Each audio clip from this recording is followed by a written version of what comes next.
പശ്ചിമേഷ്യൻ സംഘർഷത്തിൽ ഇസ്രയേലിനെതിരെ ശക്തമായ നിലപാട് സ്വീകരിച്ച രാജ്യമാണ് തുർക്കി. UN ജനറൽ അസംബ്ലിയിലും ഇസ്രയേലിനും നെതന്യാഹുവിനുമെതിരെ അതിശക്തമായ വിമർശനം ഈ നാറ്റോ രാജ്യം ഉയർത്തുന്നുണ്ട്. കൊലയാളികൾ എന്നാണ് തുർക്കി പ്രസിഡന്റ് എർദോഗൻ നെതന്യാഹുവിനെയും കൂട്ടരെയും UN ജനറൽ അസംബ്ലിയിൽ നടത്തിയ പ്രസംഗത്തിൽ വിശേഷിപ്പിച്ചത്. പശ്ചിമേഷ്യൻ സംഘർഷം നേരിടാൻ കരുത്തില്ലാതെ UN നോക്കുകുത്തിയായി നിൽക്കുകയാണെന്നും എർദോഗൻ ആരോപിച്ചിരുന്നു. ഇസ്രയേലിനെതിരെ അറബ് രാജ്യങ്ങളുടെ സഖ്യം വേണമെന്ന ആവശ്യം തുർക്കി ഉയർത്തിയിട്ടുണ്ട്. ഇപ്പോഴിതാ ഇസ്രയേൽ ആക്രമണം നേരിടുന്ന ലെബനന് സഹായവുമായി എത്തിയിരിക്കുകയാണ് തുർക്കി വിദേശകാര്യമന്ത്രി ഒക്ടോബർ 6-ന് ലെബനൻ പ്രധാനമന്ത്രിയെ ടെലിഫോണിൽ ബന്ധപ്പെട്ടെന്നാണ് മാധ്യമ റിപ്പോർട്ടുകൾ പറയുന്നത്. കരയാക്രമണത്തിൽ കാര്യമായ മുന്നേറ്റം നടത്താൻ കഴിയാതെ വന്നതോടെ ഇസ്രയേൽ ലെബനനിൽ വ്യോമാക്രമണം തുടങ്ങിയിരുന്നു.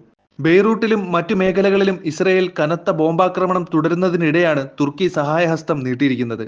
ഗസ ഇസ്രയേൽ യുദ്ധത്തിൽ തുർക്കി ഇസ്രയേലിനെതിരെ തുർക്കിക്കൊപ്പം ചേരുമോ എന്നും ലോകം ഉറ്റുനോക്കുന്നുണ്ട്. യുദ്ധത്തിൽ ലെബനനെ സഹായിക്കാൻ തയ്യാറാണെന്ന് തുർക്കി വിദേശകാര്യമന്ത്രി ലെബനീസ് പ്രധാനമന്ത്രിയെ അറിയിച്ചതായി മാധ്യമങ്ങൾ റിപ്പോർട്ട് ചെയ്യുന്നു.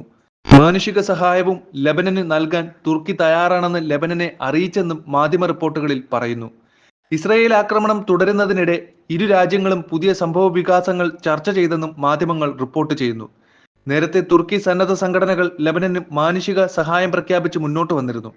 സെപ്റ്റംബറിൽ ഇസ്രയേൽ ആക്രമണം തുടങ്ങിയതിന് പിന്നാലെ ലെബനനിലേക്ക് തുർക്കി ഒരു മിലിറ്ററി കാർഗോ പ്ലെയിൻ അയച്ചിരുന്നു. കഴിഞ്ഞ ആഴ്ച 30 ടൺ മെഡിക്കൽ സഹായം തുർക്കി ലെബനന് നൽകിയെന്നും മാധ്യമ റിപ്പോർട്ടുകൾ പറയുന്നു. അതിനിടെ ഹമാസ് ഇസ്രയേലിൽ നടത്തിയ അപ്രതീക്ഷിത ആക്രമണത്തിൽ 1 വർഷം തികയുന്നു.